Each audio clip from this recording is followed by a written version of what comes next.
Ladies and gentlemen, DSP here yet again, and now it is time to talk about the Square Enix E3 press conference for 2021. It actually just ended a few hours ago. Actually, it was only about an hour ago. And I'm here to talk about it. I'm here to recap it and give you my reactions to it.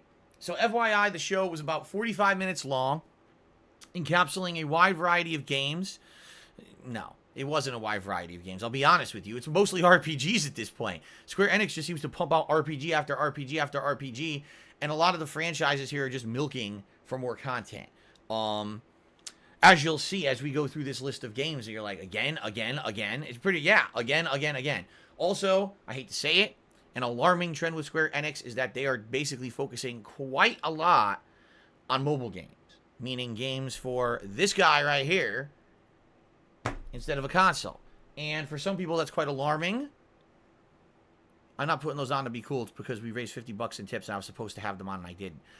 For some people, it's quite alarming because they're like, you know, we want them to focus on better games. And to what capacity could they actually focus on a quality game on a phone? To some extent, I think they can, like porting some of their old games, perhaps. But, for example, Final Fantasy Brave Exvius, which actually I played for about, I'd say, it was under a year, but I'm trying to remember how long exactly I really played it for. And by the way, that was many years ago, near the time when it was brand new. Those games are money sinks. Like, they know that too. Square Enix knows their mobile games are money sinks, where the only way to actually progress in them is usually to sink money over and over and over. That's why they like them. That's why they keep putting them out. Because instead of developing for you a full-fledged AAA gaming experience, they can put together a pixelated one that's cheap to make, and they can make thousands of dollars every day. So, you know. But anyway, before we start slamming the living shit out of Square Enix here, let us actually go step by step through their conference and tell you what they did. Okay? So, the Square Enix conference opened up with a new game that wasn't like an RPG. It's good. It was Guardians of the Galaxy. Cool. We haven't actually had a full-fledged Guardians of the Galaxy game yet, outside of the Telltale episodic game that came out many years ago. There hasn't been like an action-based game of the Guardians. And this game seems like it will be based not on the movies, but actually on the Marvel Comics versions of the characters, as basically shown, because not only did they announce the game, but they showed a significant amount of stuff about it. So first of all, they announced the game. It's an action-based game where you play as Star-Lord.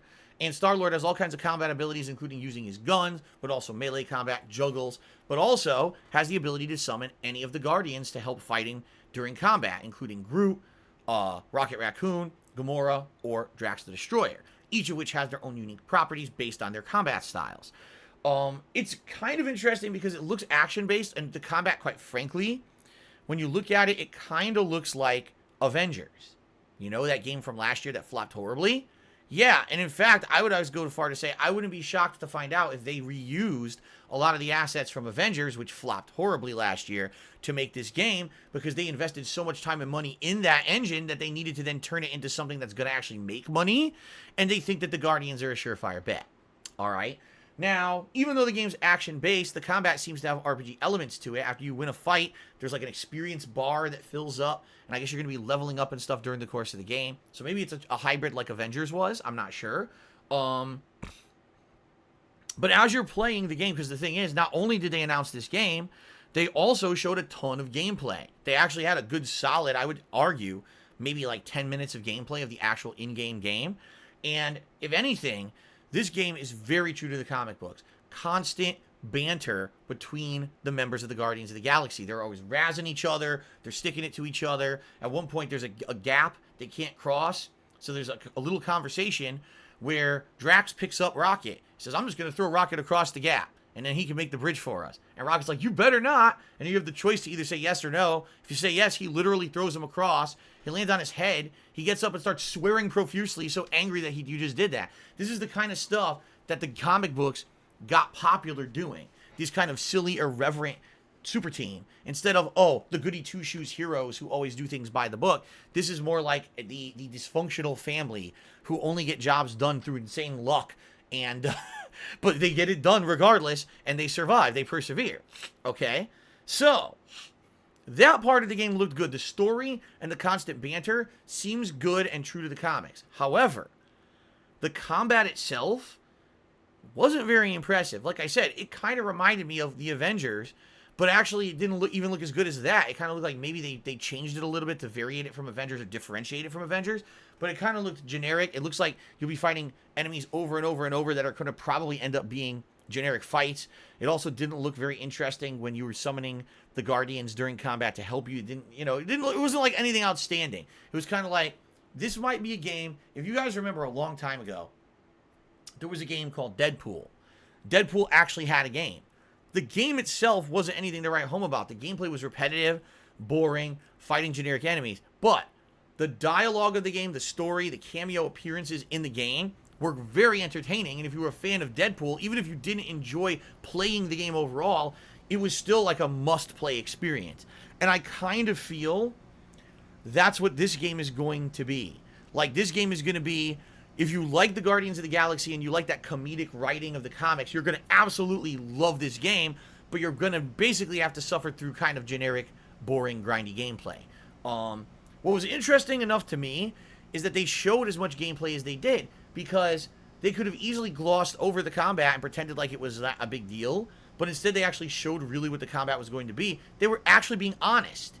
Like, watching this coverage of Guardians of the Galaxy made me feel like I will probably enjoy the game overall, even though I might not like the combat that much. But it's still like, I'm still kind of sold on the game because it was entertaining to watch the 10 minutes that they showed because of the comedic aspect of it and the story. So that was kind of neat. The game is coming out on October 26th. So, yeah, we didn't even know this game existed, and the game is coming out October 26th, which again makes me kind of feel like this game was a game that they lifted the assets from Avengers, because how in the holy hell did they whip this game together that fast, and we heard nothing about it, and now it's coming out in October, right? So, I'm interested in it. It sounds good to me, and it looks pretty good. If you like Guardians, you're probably going to really like this game, and I almost guarantee this game will sell well because it's Guardians and Marvel. They may make a lot of money. I actually wonder, will they make more money on Guardians of the Galaxy than they did on Avengers? I'm curious. Will there be a crossover with the Avengers game eventually? Because the Avengers game still exists, and they're still doing content for it. We're going to talk about that in a little bit. Okay. The next thing they showed, there's going to be a Final Fantasy 1 through 6 Pixel Remaster collection that's going to be exclusively for Steam, so PC, and mobile devices. So for some odd reason, they don't feel this is going to sell on console. I disagree. If they sold that thing for PS5, I'd buy it immediately. I would love to replay all the classic Final Fantasies with some slightly remade graphics for a modern audience on a modern console. But for some odd reason, they're only doing it on PC and mobile. I don't know why. That kind of sucks, because I don't want to have to sit at my PC to play the classic Final Fantasy games, but it looks like I might have to if that's what we're choosing to do. Very confusing. But anyway, there's no date for it. Like, they announced they're doing this, it's coming, but there's no date. I think we were expecting like some kind of a Final Fantasy remaster, but I think what people really wanted was them to maybe like think about remaking 4, 5, or 6 with more modernized graphics and gameplay elements, not necessarily remaking the first 6 games in pixels. I'm just saying. But anyway, that's what they announced. Then they said Legend of Mana is coming out June 24th. I'll be honest with you, I don't know anything about this game, and they didn't show a single piece of gameplay. It was just like some anime-ish girl going, ooh, and looking all dramatic, and there was like lens flare, and they were like, Legend of Mana coming out on June 24th. I was like, great, I don't care. I don't know what that is. I mean, is it Secret of Mana? Is it a new Secret of Mana game? I don't know. What is it? I don't know idea. I don't know what the fuck it is. What is Legend of Mana? How the fuck would I know? They didn't tell me, so I don't know. Okay, then. Sorry. Went on a little bit of a tangent there. Okay. Then they announced the Avengers roadmap, which, as I said, they're still supporting the Avengers games. It's not like they dropped the games. They're still supporting the Avengers game with all this new content that apparently is all free to play. So they said there's going to be, coming up in the next couple of months, I forget exactly when they said. I think they said it was like September. There's going to be a Scientist Supreme plotline with a new boss. I guess it's supposed to be a woman who was a supplemental character in the original game, but now she's going to become like a big boss you have to fight with a bunch of new missions. And then the big announcement was that there's a Wakanda expansion starring Black Panther coming out late this year. I think it was November, but I could be wrong because I didn't like when they showed the roadmap. I didn't start scribbling, oh, month, what's each month. I forgot to do that. But I think they said it was like November or December. Is this Wakanda expansion. And I'm curious, because it's free. You don't have to pay anything additional to play it. Will a lot of people boot back up their games to play the Black Panther expansion? I'm curious. I mean, I own it. I could right now get it for PS5 because it's a free upgrade.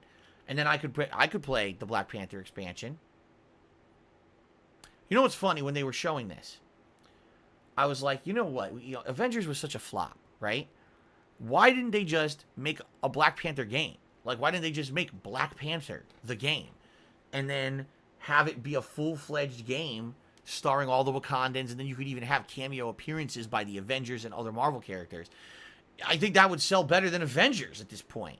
You know what I mean? Like, I don't know why they're doing it this way and just keep adding crap onto Avengers. Avengers is a failed game. Very few extra people are going to be buying this game in the future, whether or not they add free content or not. So it's a little confusing to me why they're doing it that way. I actually feel if they made a full-fledged Wakanda / Black Panther game, they'd actually sell more copies than actually trying to get people to buy Avengers at this point. So I don't know why they're doing it. But anyway, I'm being told in the stream chat, actually that Scientist Supreme DLC is this month, and the Black Panther DLC is apparently in August. So that's actually way earlier than I thought. I was completely wrong because I'm stupid. Okay. So anyway, that's what's going on. I honestly... See, it's so weird. Guardians of the Galaxy gets its own game, but Black Panther doesn't. I don't know. Anyway, that's the end of Marvel. No more Marvel talk. We move on. There's apparently going to be a Hitman spin-off game called Hitman Snipers. And it comes out June 13th, but I have no idea what it is because they didn't show any gameplay. It was just like a cinematic trailer saying Agent 47 disappeared. So now you have to use your sniper skills to kill people to make up for it. And that's today, by the way, if you're not aware. That's today. So I don't know if that game is live. Is it a mobile game? Is it a console game? Is it any good or is it shovelware? I have no idea, but apparently it's coming out today. Okay. So, I already heard about this, but I didn't really know anything about it. Nier is getting a mobile game. Were you guys aware of this? The Nier franchise is getting a mobile game called Reincarnation. I guess it is canon to the Nier universe, but it didn't give any information. They didn't say when it's coming out. They didn't say what platforms it's coming out for. It's kind of frustrating. I'd be interested to know if it's a narrative-based game that you can play on a mobile device like your phone. Would it be any good, or is it going to be an addictive mobile transaction game? What's it going to be? They didn't say anything. They just said, it's coming. Like, oh, geez, thanks. Anyway. Final Fantasy Brave Exvius, which I already mentioned, apparently is going to get a couple expansions and collaborations. One of them is called War of the Visions, where I guess it's going to, like, collaborate with the earlier Final Fantasy games or something. But again, like I told you guys, Final Fantasy Brave Exvius is, like, the biggest fucking money sink. That game, when an event launches, they immediately will release, like, 5 new characters that you have only a rare chance of pulling if you pull from their loot. Their loot, you can earn free in-game pulls, like, every once in a while. Very few. Maybe if you grind for, like, a month, you can earn a few handfuls of pulls. But mostly if you want to play in their events, you have to buy the new character. You can't actually score in the event without the new characters. So you end up having to try to spend money to buy the new characters, which is random. It's a random pull from a loot chest. It's not like you get the character for a certain transaction. It's frustrating. It's not a good game, in my opinion. I liked it for a while because it had classic characters from Final Fantasy that I really liked. And then after a while, it just became a huge money sink. Like, you have to keep spending money to play. I don't want to do this anymore, so I stopped playing it. Yeah. So anyway, Final Fantasy Brave Exvius, big deal. Final Fantasy VII is getting a mobile game. It's being called The First Soldier, and it actually looks kind of like Final Fantasy VII Remake, except the graphics are a major downgrade, and it looks like it's going to be a different combat system. It's coming out in 2021 at some point, but again, zero information about what platform. Or actually, I take that back. I think it did say iOS and Android, but it didn't say a date, just 2021. Okay? So this was like a good 5 minutes of just mobile game nonsense that, you know, if you're watching this press conference, you probably don't give two shits about. So then, thankfully, they moved on from that, and they started showing off a game called Babylon's Fall, all right? First of all, it's from Platinum Games, all right? This is the same people who made various different franchises over the years, so we know exactly what it could be like Bayonetta, maybe it could be a little bit more like Devil May Cry, maybe it could be like Nier, we don't know what it's going to be like.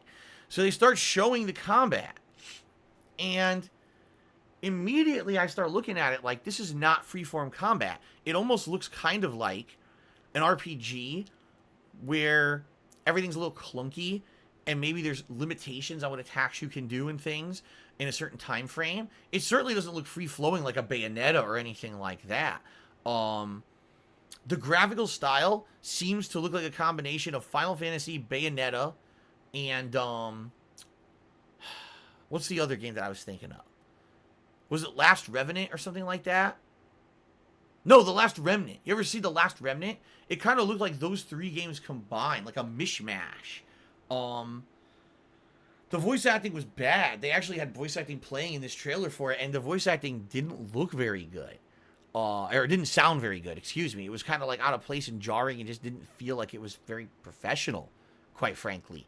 So in that regard, it was kind of disappointing.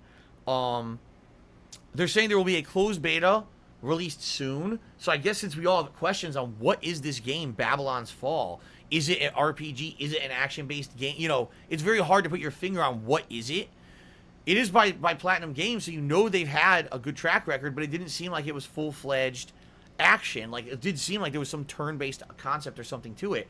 But there's supposed to be a beta at some point. I guess when the beta comes out, you get into it and try it out, maybe we'll get more answers. But the new game coming out, we have no information about when, though.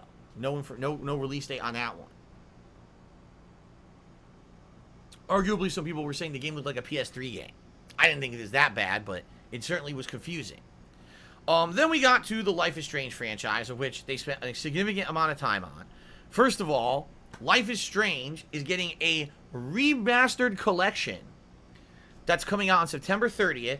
This features Life is Strange 1 and all its episodes, as well as Life is Strange Before the Storm, remastered for modern consoles / new next-gen consoles, all right?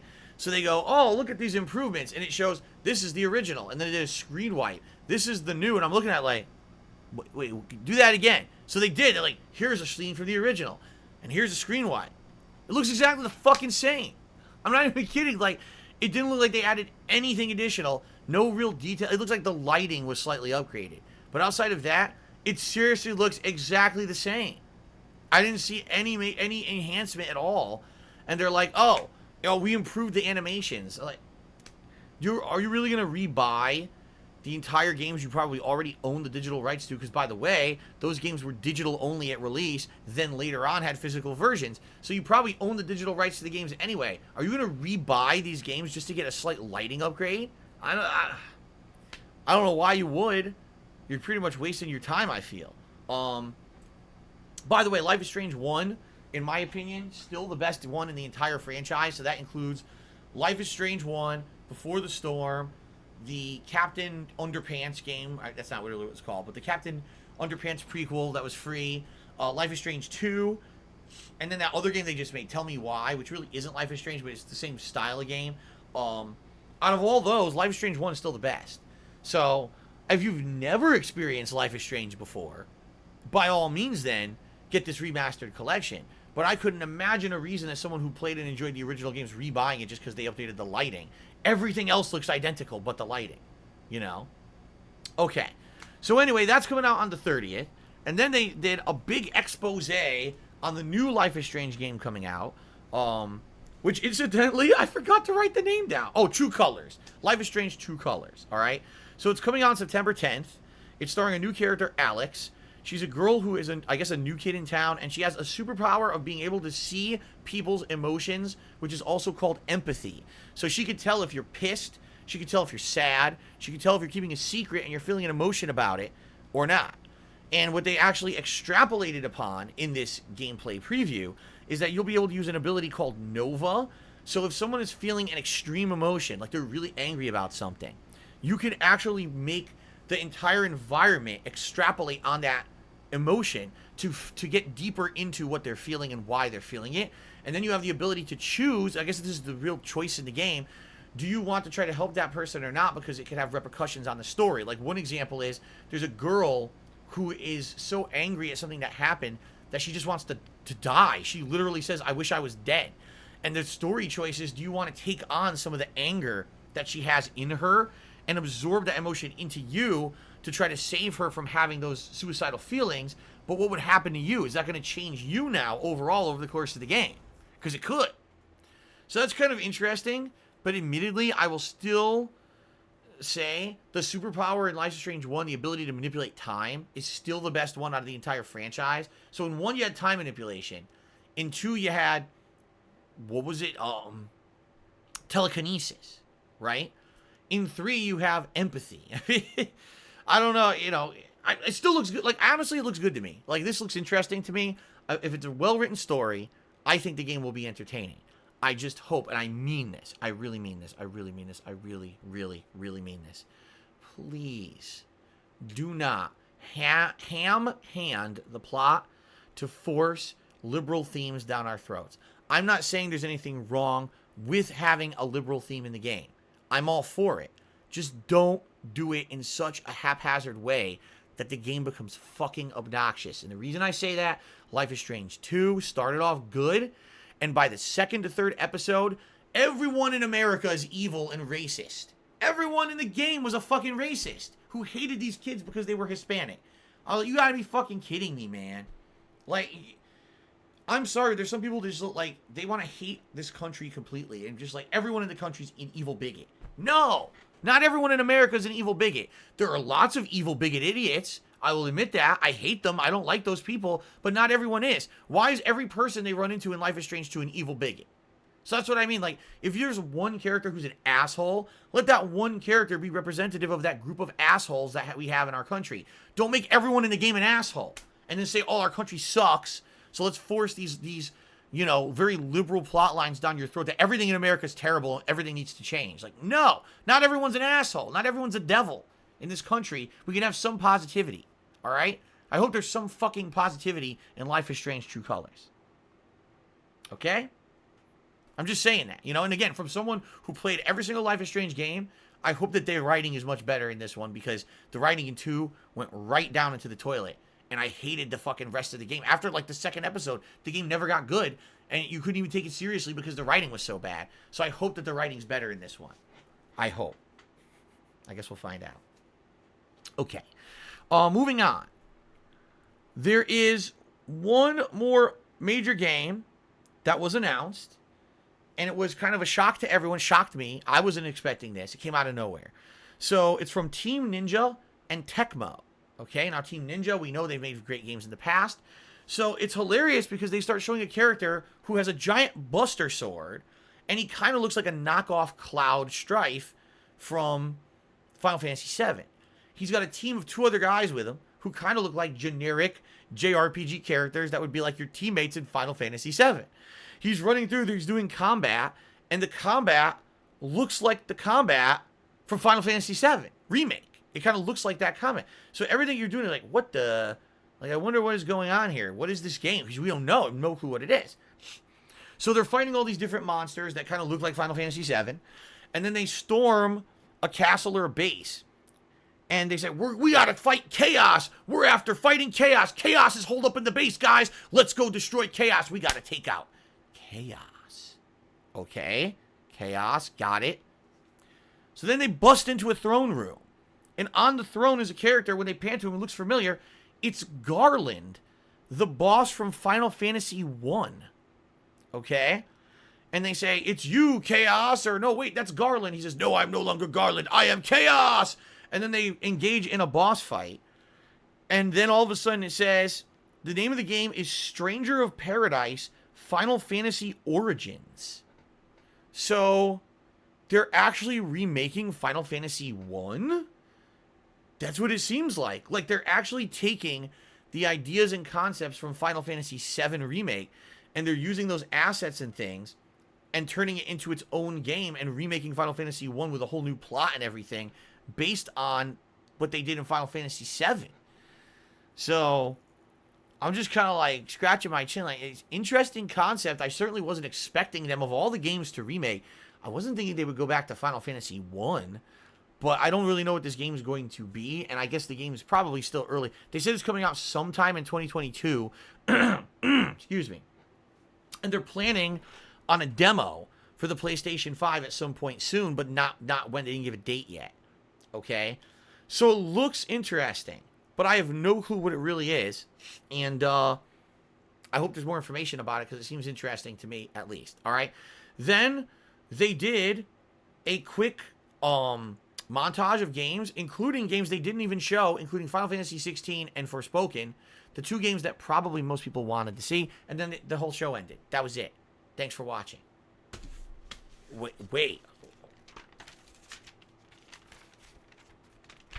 Huh? That was it. They didn't actually talk about the two games everyone wants information about. Nothing about Final Fantasy 16 and nothing about Forspoken.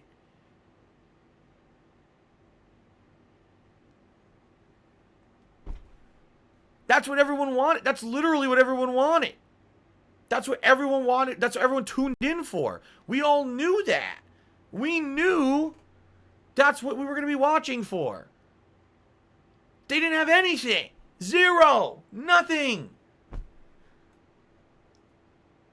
It's frustrating. It's very frustrating when these companies tease games and then don't say anything for years and years. It pisses me off, and I'm sure it pisses you off, because this is what we want. We want information on the hot games you teased. We don't care about this other shit. Give us what we want. God damn it. And they didn't do that. They did not give the fans what they wanted. At the end of that press conference, even though admittedly, let's go through it, Guardians of the Galaxy is actually a thumbs up for me. Even though the combat looks bad, I think that the actual writing in the story might be good, and it might be a Deadpool situation, so that's good. The Final Fantasy remasters, I'm interested in. I'm pissed they're only going to be on PC, but at least I'm interested in them. Couldn't care less about Avengers. Couldn't care less about any of the mobile game shit. Don't really care about Babylon's Fall at this point because we don't have enough information about it. Life is Strange True Colors looks interesting, and I'll definitely play that. And then this new Final Fantasy 1 game, Stranger of Paradise, could be interesting. But really, it just felt very flimsy. It felt like a very flimsy show. Like, everyone was going into this show thinking we get information about these two games, and they went out of their way to say absolutely nothing about them. And instead, they fed you a bunch of stuff you didn't even know about that was in development, which is okay, I guess. It's always good to get a few new things, but please update us on what we want, and they failed to do that. So, ultimately, a pretty disappointing press conference, in my opinion. Carlton Jr. tipped me $1.30 and said, I was pretty disappointed that the Final Fantasy VII First Soldier game is a mobile game. It actually looked good and interesting. I thought Final Fantasy Origins was good, a good concept, but it's executed badly. Seems like the Dragon Ball Xenoverse concept, but Final Fantasy, bad conference overall. Yeah, I mean, admittedly, I think this conference could have been a hell of a lot better, and I feel like they really did not deliver in the key aspect of where they should have. And ultimately, it kind of made you feel a little bit empty. Like, there's some years where you get a good variety of stuff where it's like, oh, there's Hitman this year. Or, you know what I mean? Like, there's a good variety. This year, there really wasn't variety. It was like Guardians of the Galaxy and Avengers, and then a ton of RPG Final Fantasy shit. And Life is Strange. That's it. It was like 3 things. They could have, you know what I mean? Like, it felt like it could have been a 5-minute conference. So, it was disappointing, admittedly. I did not like this conference. By the time that it ended, I felt very disappointed and not fulfilled. I was very upset. I cried a few times. But, okay. So, ladies and gentlemen, that is the Square Enix 2021 E3 recap reactions. I hope that you enjoyed it. Now you don't have to watch it yourself. And thanks for watching. Peace out.